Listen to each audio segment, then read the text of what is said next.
ఆశీర్వదించబడిన వారలారా రండి అంటాడు. చూడండి ఆ మాట ఎంత బాగుంటుందో.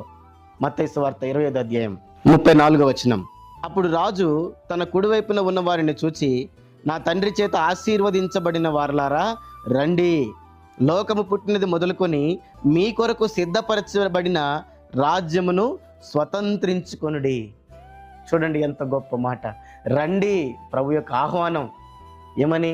ఆశీర్వదించబడిన వారలారా రండి, స్వతంత్రించుకోండి, మీ కొరకు సిద్ధపరిచిన రాజ్యాన్ని స్వతంత్రించుకోండి. ఎందుకంటే ఆకలిగా ఉన్నవాడికి ఆకలి తీర్చావు, దాహంలో ఉన్నవాడి దాహం తీర్చావు, వస్త్రహీనుడికి వస్త్రాలు ఇచ్చావు, రోగిని వెళ్ళి పరామర్శించావు. ప్రియులారా, ప్రభు ఈ సాక్ష్యం మన పక్షంగా పలుకుతున్నప్పుడు ఎంత ఆనందం, ఎంత సంతోషం. నేడు నేను దశంభాగం ఇచ్చాను అంతే అని నువ్వు అనుకుంటున్నావేమో, అదే దేవునికి కానుక ఇవ్వడం అనుకుంటున్నావేమో, అదే దేవునికి ఇవ్వడం అనుకుంటున్నావేమో. దేవునికి నేను పరిచర్య చేస్తున్నాను, మందిరంలో సాపులు తీస్తున్నాను, బాత్రూమ్లు గడుగుతున్నాను, అన్ని కార్యక్రమాల్లో నేను తోడ్పడుతున్నాను, ఇదే దేవుని పరిచర్య అనుకుంటున్నావేమో. కానీ కాదు, సరిపోదు, అది సరిపోదు. దేవుడు చెప్పిన ఈ క్రమాన్ని మనం చేయాలి. సేవకులారా, విశ్వాసులారా, ఎవరైనా కానీ ఈ క్రమాన్ని నేడు మనం విడిచి ఉన్నాం. సరి చేసుకోవాల్సిన అవసరం ఎంతైనా ఉంది, సరి చేసుకోవాలి.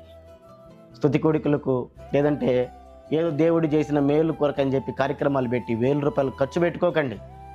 మీరు విందు చేసేటప్పుడు కుంటి వాళ్ళని, గుడ్డి వాళ్ళని, అంగహీనుల్ని, పేదల్ని పిలవండి, వారికి ఆహారం పెట్టండి, వారి కడుపు నింపండి. అప్పుడు నీవు ధన్యుడు అవుతావు. నీతిమంతుల పునరుత్థానమందు నీకు ఫలం కలుగుతుంది. నువ్వు ధన్యుడు అవుతావు.